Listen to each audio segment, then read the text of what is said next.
এক কৃপণ লোকের ঘরে আসছে মেহমান। সে তার ছেলেকে বলছে, ওই বাজার থেকে ভালো দেখে আধা কেজি গরুর গোশত নিয়ে আইতো।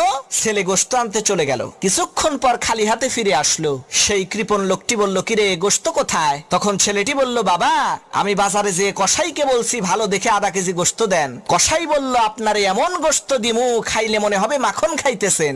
চিন্তা করলাম তাহলে গোশত নেব কেন, চলে গেলাম মাখনের দোকানে, বললাম আধা কেজি মাখন দেন তো। মাখনের দোকানদার বলল, চিন্তা করেন না, আপনারে এমন মাখন দিমু খাইলে মনে হবে যেন মধু খাইতেছেন। চিন্তা করলাম তাহলে মাখন নিয়ে লাভ কি, চলে গেলাম মধুর দোকানে, বললাম আধা কেজি মধু দেন। মধুর দোকানদার বলল, আপনারে এমন পরিষ্কার মধু দিমু দেখে মনে হবে কাচের গ্লাসে থাকা স্বচ্ছ পানি। চিন্তা করলাম এই কাহিনী যদি হয় তাহলে পানি তো ঘরেই আছে। কৃপণ বলল, সাব্বাস বেটা, একেবারে উচিত কাম করছো, কিন্তু বাজারে ঘোরাঘুরি করে তোমার জুতাটা যে ক্ষয় করলা। ছেলে কয়, বাবা জুতা তো মেহমানেরটা পরে গেছি,